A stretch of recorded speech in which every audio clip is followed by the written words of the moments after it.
O pastor André me desafiou, me convidou para conversar com vocês sobre oração e pediu que eu falasse um pouco do meu livro, Quero Aprender a Orar. Mas eu acho que vou fazer uma coisa diferente.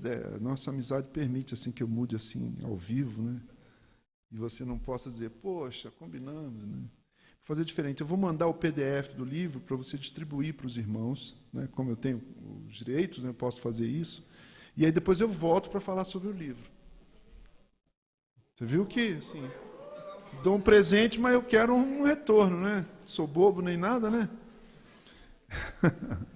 Eu estou pregando uma série de mensagens na nossa comunidade de fé, na nossa igreja. Chama-se Precisamos Falar sobre a Vida. Precisamos falar sobre a vida. E eu falei, precisamos falar sobre o perdão, precisamos falar sobre gratidão. Foi a segunda mensagem, o segundo sermão. A segunda fala. A terceira foi, precisamos falar sobre oração. E domingo passado eu preguei, precisamos falar sobre ansiedade. E apesar de eu estar indo aí para o 4º ano de psicologia, eu não falei como um estudante de psicologia, eu falei como um pastor, como alguém que luta com esse treco aí chamado ansiedade também, né? Todos somos ansiosos, né? Nem todos somos depressivos, mas todos somos ansiosos. A questão é se a gente controla a nossa ansiedade ou se a nossa ansiedade nos controla. A questão é se a nossa ansiedade se confunde com falta de paciência. Sabe, você é muito impaciente, você é muito ansioso, calma, né? Não come o pudim agora não, espera, né? Ou se já é um quadro clínico, né? E você precisa de terapia, precisa de medicação, precisa de ajuda médica. E foi muito bom. Eu queria partilhar um pouquinho com vocês, nos próximos 30 minutos, sobre o que eu conversei com a nossa igreja a respeito da oração. Ao invés de pegar um texto bíblico, como a gente aprendeu com seu professor John Stott, né, e meu à distância, nos muitos livros que leio e releio com muito afeto, muita gratidão, né, o reverendo John Stott. André teve o privilégio de conhecê-lo pessoalmente e ouvi-lo em lectures, em aulas, não é, André? E normalmente a gente pega um texto bíblico, a gente acha o que aquele texto bíblico tem a dizer, aquela perícope, aquele grupo de versos bíblicos, a gente acha o coração daquela passagem bíblica e a gente traduz aquilo numa afirmação teológica, numa tese, em algo que as pessoas possam levar para casa, não é? E aí a gente desdobra e vai caminhando no texto, pregação expositiva. Mas eu queria, na verdade, ler alguns textos com vocês no Evangelho, nos Evangelhos. E esses textos vão fundamentar algumas características da oração de Jesus. Nós vamos aprender a orar, como meu livro chama-se Quero Aprender a Orar. Aliás, tem um livro e tem um CD chamado Quero Aprender a Orar. CD não, é álbum. Se bem que eu trouxe o meu último CD aqui, espero que você leve para casa, nem que seja para colocar na sua estante. Entendeu? Para espantar mosquito, assim, com a minha foto. Não tinha esse negócio, né? Para espantar mosquito. O que é oração? Eu tenho feito da oração ao longo dos meus 20 anos de pastorado, essas 3 décadas servindo a Igreja de Cristo, com a música, com a juventude, como ministro do Evangelho, como ministro das ordenanças também, não é? Eu tenho procurado fazer da oração o assunto mais importante da minha vida. Mas o que é oração? O meu pastor, o pastor que me ordenou ao ministério, que fundou a Comunidade de Jesus, mora hoje em Portugal, é um pastor de pastores, né? Se você pensar em 10 dos pastores mais conhecidos aí, sérios nesse país, uns 7, 8 já caminharam com ele, pastor Osmar Ludovico. E ele diz assim, se você quiser constranger um irmão num culto como esse, numa reunião como essa de hoje à noite, fala assim, irmão, você aí, guitarrista aí, que tinha muito tempo que eu não via, fique de pé e fala para a gente um pouco sobre a sua vida de oração. Não, é só uma brincadeira. Ufa! Né? Você está satisfeito com a sua vida de oração, com a sua prática devocional? Nenhum de nós está. Então vamos lá, o que é oração? A gente pode pensar a oração como sendo uma conversa. E aí já é problemático, porque conversa significa só falar? Ou falar e ouvir? Será que a gente sabe ouvir? Uma das queixas que eu mais recebo quando aconselho um casal no gabinete pastoral é assim: pastor, meu marido não me ouve, meus filhos não me escutam. Para conversar, a gente tem que aprender a ouvir. A gente tem muitos cursos de oratória, mas tem poucos ou nenhum de escutatória. Mas vamos lá, vamos pensar. A oração é uma conversa, mas também é um encontro. Eu não sei se é uma conversa que gera um encontro ou é um encontro que gera uma conversa. Mas mais do que uma conversa e um encontro, a oração também é um lugar onde Deus e os homens se encontram, na frase poderosa de Philip Yancey. Philip Yancey, escritor americano evangélico, ele diz que se oração é um lugar onde Deus e os homens se encontram, então devemos aprender sobre a oração. Oração é uma conversa, a oração é um encontro, a oração é uma experiência, mas a oração é um lugar onde você se encontra, onde o terreno se encontra com o celestial, ou como dizem os teólogos, onde a imanência se encontra com a transcendência, onde a finitude se encontra com o mistério de Deus, com a santidade de Deus, com a glória de Deus. Só lembrar de Isaías no capítulo 6, ele está sozinho no templo e ele tem uma visão da santidade de Deus. Portanto, orar é tudo isso e muito mais. Orar é mudar. Uma vez perguntaram para um aluno de Stanford, perguntou para o Albert Einstein, o grande físico Albert Einstein, disse assim: Dr. Einstein, fala aí um assunto a respeito do qual a gente deveria pesquisar, que ainda não foi devidamente pesquisado.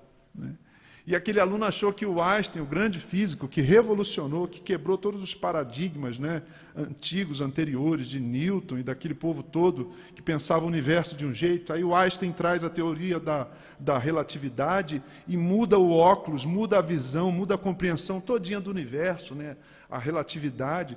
E o aluno estava esperando assim, pesquisa os buracos negros, pesquisa sei lá o quê, alguma coisa da física, da matemática, E o Einstein, que era judeu de tradição, de família, disse o seguinte: pesquisa sobre a oração. Pesquise sobre a oração. Oração é tudo isso, é conversa, é encontro, é um lugar onde o homem e Deus se encontram, mas é um mistério. Sabem, o Dr. Martin Lloyd Jones, um dos maiores pregadores de todos os tempos, contemporâneo de Stott, uma vez perguntaram: Dr. Jones, por que o senhor não tem nenhum livro sobre oração? Depois que eu li isso, eu fiquei tão envergonhado do meu livrinho. Ele disse o seguinte: porque eu me sinto inadequado para escrever sobre esse tema. Dos maiores pregadores evangélicos de todos os tempos, se sentia inadequado, incapacitado, impossibilitado, um monte de impedido, incapaz de falar sobre esse tema da oração. Como anda a sua vida de oração? Esse é o nosso tema, o tema da nossa conversa hoje à noite. A gente pode pensar a oração, nem cheguei nos textos bíblicos, a partir de o que é orar? Quando a gente ora, a gente trabalha duas coisas. Primeiro, a nossa comunhão com Deus. Se você está anotando, primeiro o seu nome vai ser sublinhado lá no livro da vida. Segundo, você vai guardar um pouco mais do que o pregador está trazendo hoje à noite para você. Tudo bem? Você não tem papel e caneta, mas você tem um bloco de notas aí do teu celular, Se você fizer isso, eu vou ficar feliz. Mas se você não fizer, eu vou continuar feliz também. Essa é uma noite de felicidade para mim. Daqui a pouco, então, mais ainda. A gente pode pensar a oração como comunhão com Deus. Como dizia um dos pais da igreja, orar é cultivar e manter amizade com Deus. Eu acho isso tão belo, tão singelo. Orar é cultivar e manter amizade com Deus. A gente cantou, foi a primeira canção de hoje à noite. Não existe nada melhor do que ser amigo de Deus. Você gostaria de cultivar aquilo que Dallas Willard, um autor que eu aprecio muito, batista, filósofo, mas um homem de oração, Dallas Willard dizia que a oração é um relacionamento conversacional com Deus. É um relacionamento mediado por uma conversa. A gente conversa com o Pai por meio do Filho no poder do Espírito Santo. Os mais avivados aí vão dizer aleluia ou não, né? Orar é conversar com o Pai por meio do Filho no poder do Espírito Santo. Você não conversa com o Pai porque você pode conversar com o Pai. Você pode conversar com o Pai porque o teu irmão mais velho, Jesus, te deu acesso ao Pai e te incluiu na sua família. Então você fala ao Pai, você ora ao Pai, você se dirige ao Pai por meio do Filho, dos méritos de Jesus Cristo, no poder do Espírito Santo. Não é no teu poder, na tua força. Não é no meu poder e na minha força. Porque tem dias que eu não quero orar.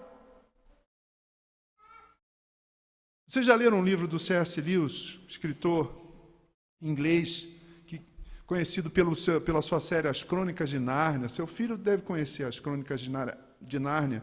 Ele foi muito amigo do Tolkien, que escreveu O Senhor dos Anéis. A gente está vendo o Hobbit lá em casa. Eu e os meninos estamos maratonando o Hobbit pela segunda ou terceira vez, o Hobbit. E o C.S. Lewis escreveu um livro muito interessante, que é a correspondência, cartas entre um demônio mais novo e um demônio mais velho. E aí o demônio mais velho aconselha o demônio mais novo como é que ele faz para afastar os crentes de Deus. Porque eu não sei se você sabe, mas a gente vive numa batalha espiritual, né? A nossa luta não é contra carne e sangue, diz Paulo aos Efésios, mas contra os principados e potestades nas regiões celestiais, os dominadores desse mundo tenebroso. E aí o demônio mais velho diz assim para o mais novo: olha, não tente convencer aos crentes que o nosso inimigo, ele chama Deus de nosso inimigo, né? Que o nosso inimigo não vai atender às suas orações, porque eles sabem que Deus atende às suas orações. Mas procure convencê-los a orar somente quando eles tiverem vontade. Um demônio mais velho falando para um demônio mais novo. Convença os crentes que se ele ora sem vontade é hipocrisia. Deus não está ouvindo. Você não precisa ter vontade para fazer um monte de coisa, mas você faz. E essas coisas acrescentam a sua vida ou não acrescentam a sua existência? Orar é difícil. Num plano ideal, a oração não seria um dever, seria um prazer. Mas eu duvido que você saia do Morumbi, pega ali a Marginal, depois a Bandeirantes, ou se você vier por dentro pela CUPC, e aí num trânsito, 6 da tarde, tudo parado, você fala assim: ai, estou louco para chegar em casa e passar 1 hora de joelhos orando. Mas certamente alguns de nós pensou assim: estou louco para chegar em casa e ver Flamengo e Corinthians hoje, né? Para maratonar aquela série que eu estou vendo lá. Orar não é um prazer para a gente, infelizmente. Orar é um dever. Se você esperar a vontade para orar, você não ora. Então, orar, em primeiro lugar, precisa ser entendido como esse meio, esse viés, esse caminho, esse método, esse itinerário para termos comunhão com Deus, para cultivarmos e mantermos comunhão com Deus. Mas você não ora só para ter amizade com Deus, você ora para participar do que Deus está fazendo nesse mundo. O que Deus está fazendo na sua vida, na sua família, na história da sua família. O que Deus está fazendo na sua comunidade de fé, na sua igreja. Quando a gente ora, a gente interage com a providência divina. Tem coisas que Deus só faz se a gente orar.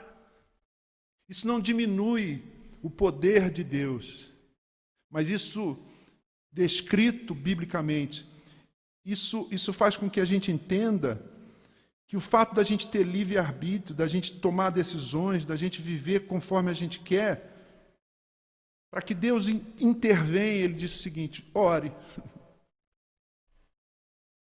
Seu filho saiu de casa, seu filho te abandonou, seu filho foi para as drogas, seu filho desistiu do projeto de vida que você tinha com tanto carinho preparado para ele, uma faculdade, etc. Ore pelo seu filho que eu vou lá e vou trazê-lo de volta para casa. Ele exerceu, né, essa coisa que começa na adolescência, da gente tomar as nossas decisões. Né? Então, algumas coisas, John Wesley chegou a dizer que algumas coisas Deus só faz se a gente orar. Sabia disso? Estava lendo Filipenses ontem, capítulo 1, comecei a ler Filipenses, amo a epístola aos Filipenses. E Paulo diz uma coisa muito interessante, no primeiro capítulo. Ele diz assim no verso 18, Cristo está sendo pregado, final do verso 18, por isso me alegro. De fato, continuarei a alegrar-me, pois sei que o que me aconteceu resultará em minha libertação, graças às orações de vocês. Paulo só foi liberto porque os crentes filipenses oraram por ele.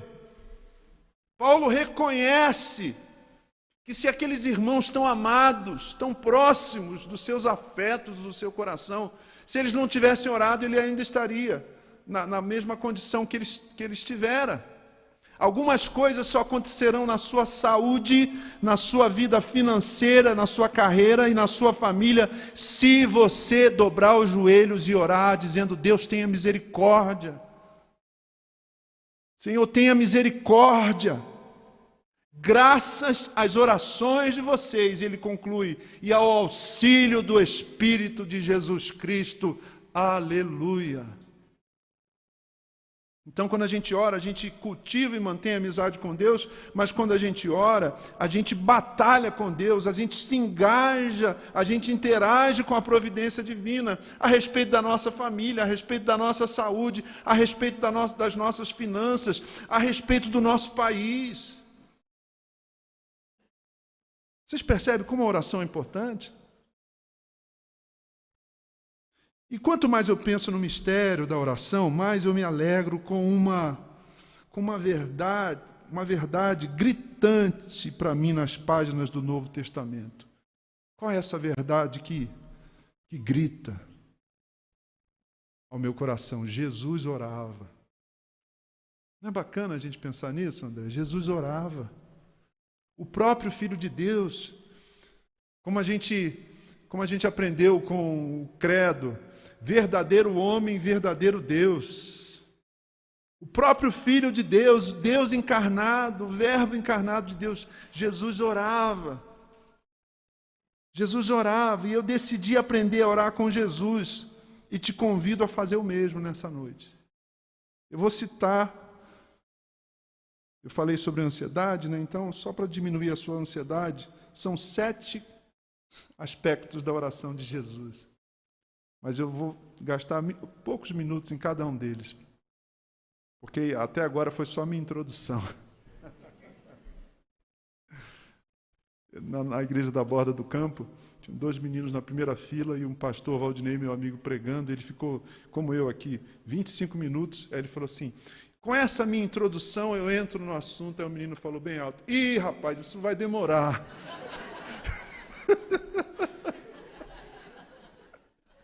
Aí todo mundo olhou assim para ele e ficou vermelho, né?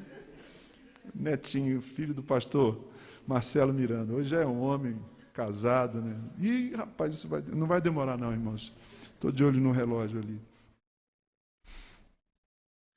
Primeiro aspecto na vida de oração de Jesus, que eu convido vocês a anotarem em algum lugar, e eu desenhei isso aqui, eu elaborei um pouco essa minha fala, de um jeito assim poético, para facilitar a memorização dos irmãos. Marcos, capítulo 1, verso 35.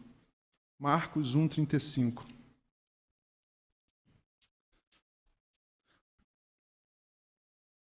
A primeira coisa que eu encontro na vida de oração de Jesus é prioridade. Prioridade. De madrugada, quando ainda estava escuro, Jesus levantou-se, saiu de casa e foi para um lugar deserto, onde ficou orando. De madrugada, quando ainda estava escuro. Que horas deveriam ser? 4 horas, 4:30, 5 horas. Sabe aquela hora que você acorda assim, para ir no banheiro e você acha que ainda já são 6 horas e ainda são 4 horas? Você fala, puxa vida, né? Prioridade. Antes de mais nada, a oração. Eu percebi, a gente está nessa era digital, né? Essa era dos 3Ds, não é 3D, 3Ds. Distração, diversão e dispersão, né? Esse momento da nossa civilização assim, hiperconectado, né?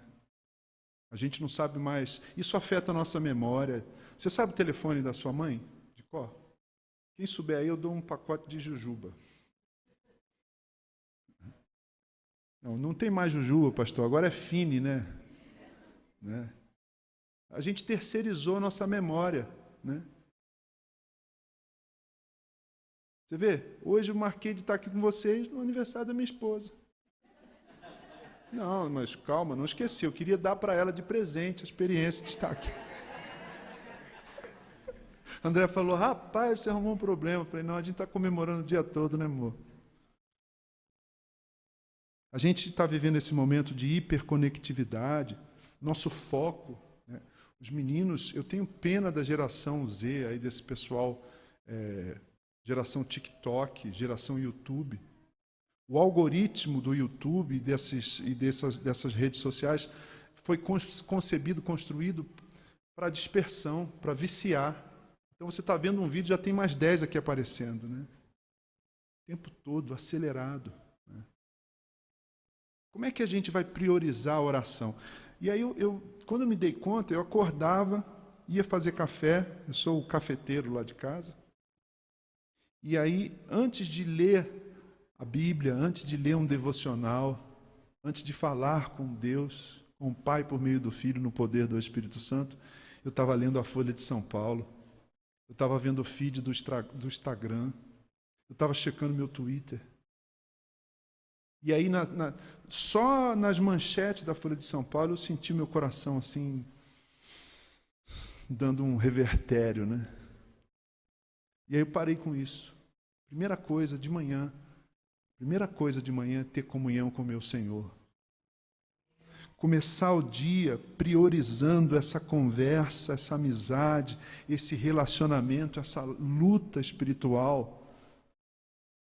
Antes de qualquer outra coisa, prioridade. Anote isso em algum lugar. A oração precisa ter prioridade na sua vida se você é um seguidor e uma seguidora de Jesus de Nazaré, porque era de madrugada, ainda estava escuro.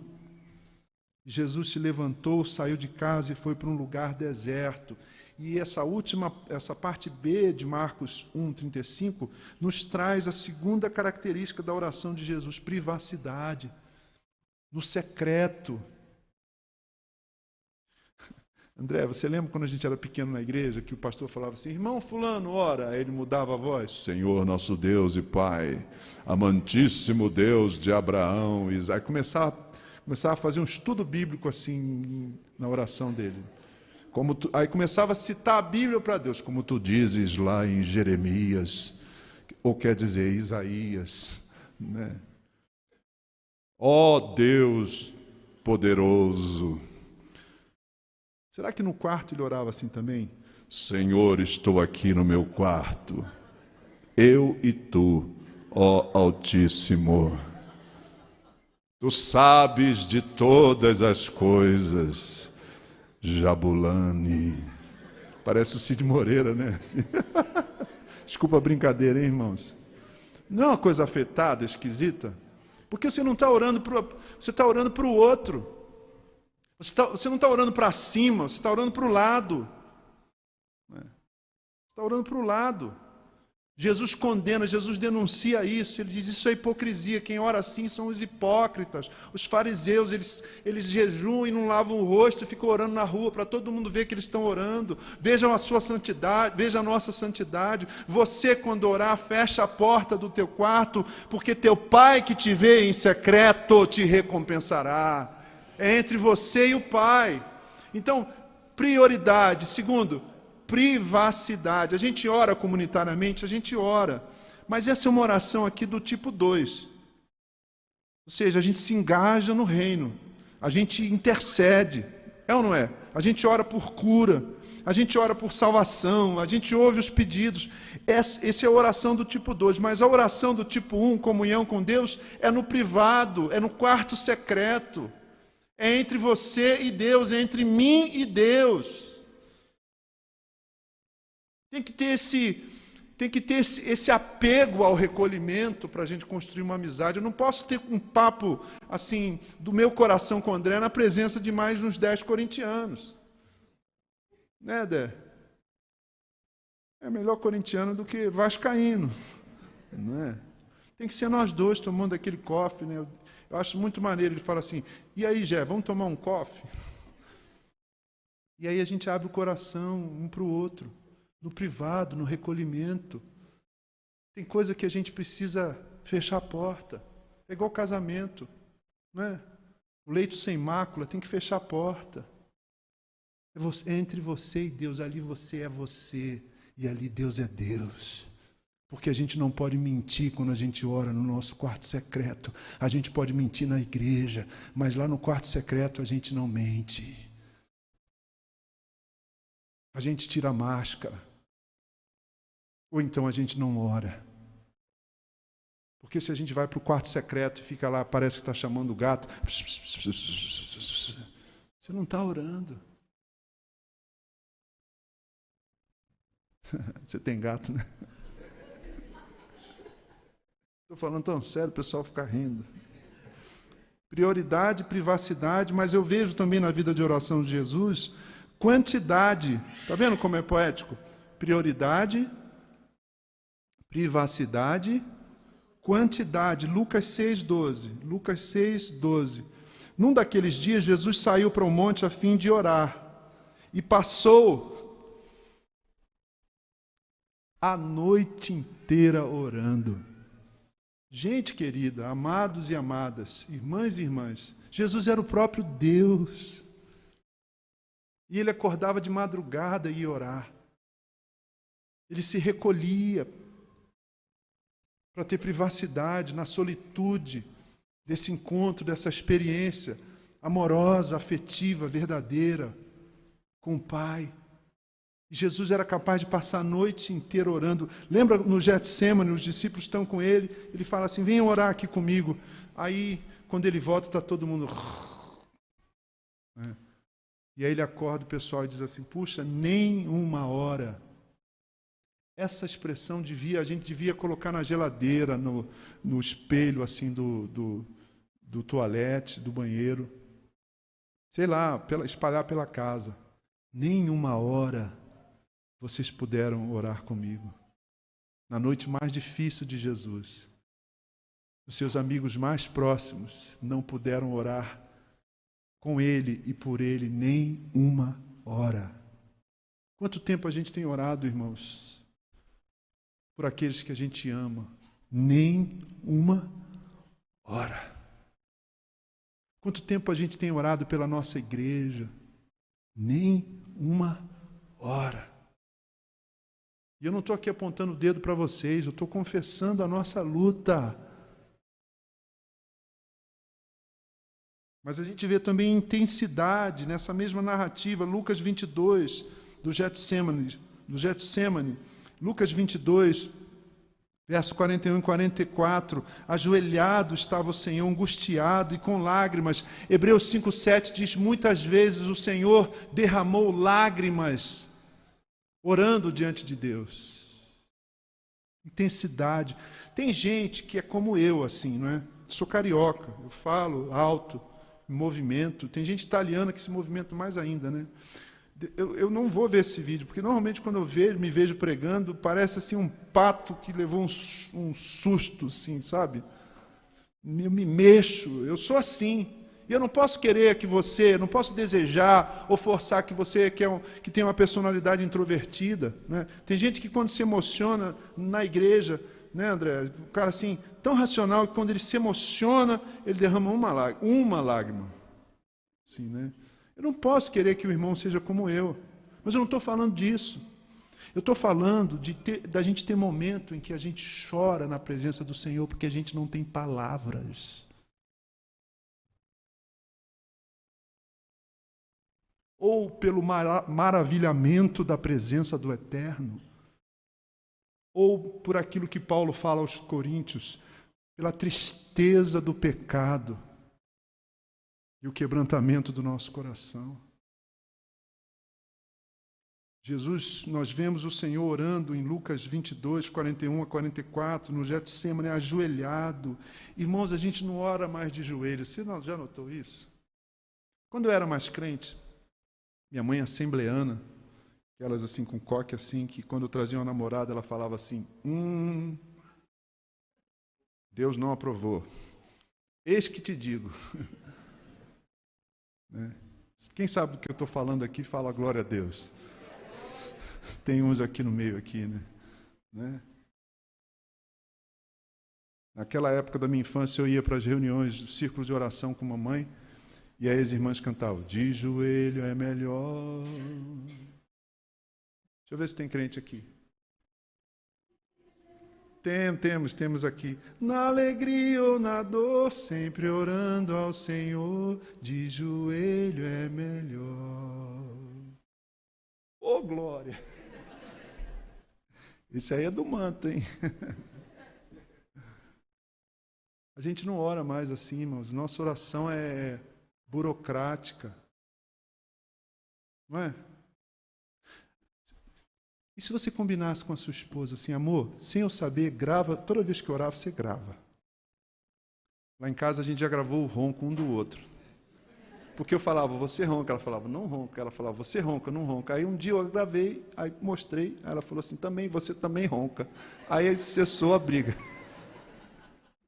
Grava a oração do seu esposo, seu filho. Grava a sua oração. É patético. A gente critica, né, os nossos amigos católicos, né? Se tiver algum aqui, que bom que você esteja com a gente aqui nessa noite. Né? A gente não reza, a gente ora. Já viu reza de crente? Senhor nosso Deus, nosso Pai, mais uma vez estou na Tua presença pedindo perdão pelos nossos pecados, palavras, pensamentos em obra, pecado de comissão, pecado de omissão. Intensidade. Prioridade, privacidade, quantidade, intensidade. Mais dois, rapidinho. Simplicidade. Em João 11, quando Jesus está diante do túmulo de Lázaro, imagina, você está diante de um amigo que falecera e você é Jesus. Ok? Faça esse exercício aí imaginativo. E aí, todo mundo tem a expectativa de que você vai fazer um milagre. E você ainda diz assim, eu sou a ressurreição e a vida. Então, o que fica pressuposto? Que você vai ressuscitar, né? O morto. Que tipo de oração você fazia? Qual a entonação? Qual a intenção? Qual o vocabulário?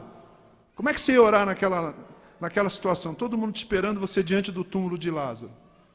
Se fosse eu ia pular, ia gritar, né? Eu ia me ajoelhar, né? Eu ia dizer, oh glória, aleluia, ia cantar um corinho de fogo. Jesus ergue os olhos para os céus, olhos abertos, e simplesmente diz, Pai, obrigado porque Tu sempre me ouves. Ele nem diz amém. Ele olha para o túmulo e diz, Lázaro, vem. E o morto sai. Amém ou não? Amém ou não?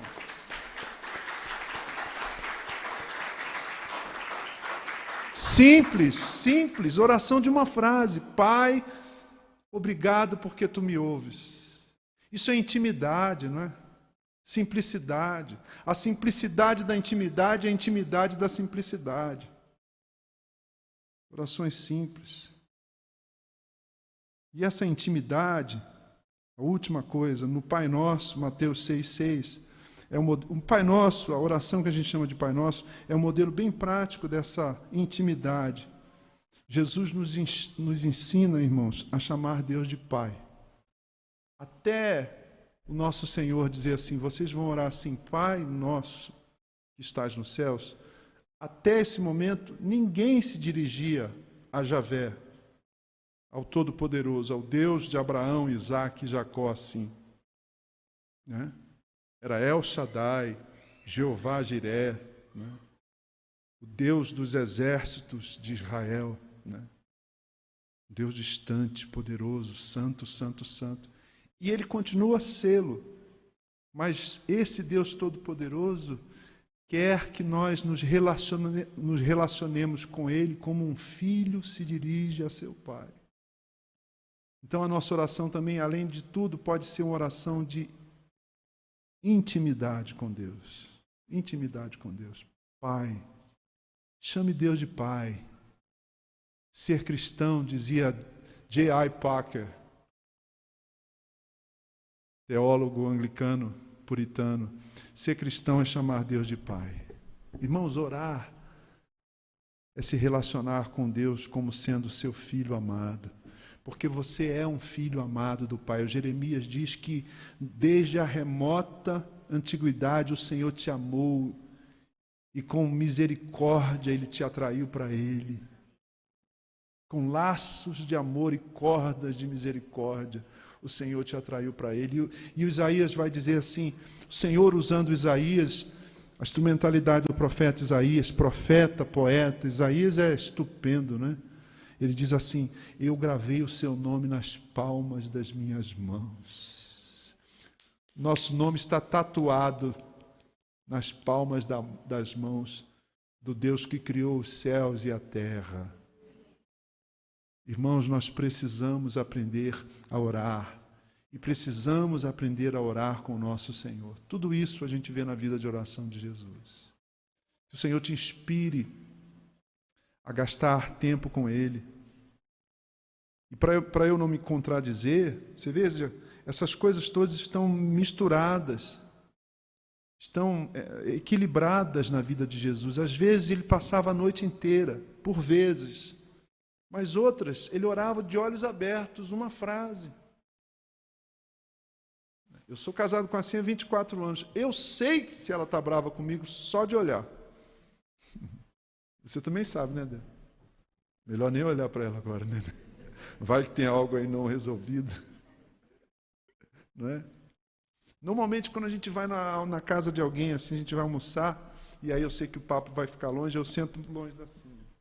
Se eu falar um negócio, ela olha para mim uma vez. Se eu não responder, ela me dá uma cutucada. Não é? E aí eu fico... Estou brincando, mas é isso, essa intimidade do relacionamento. Não é?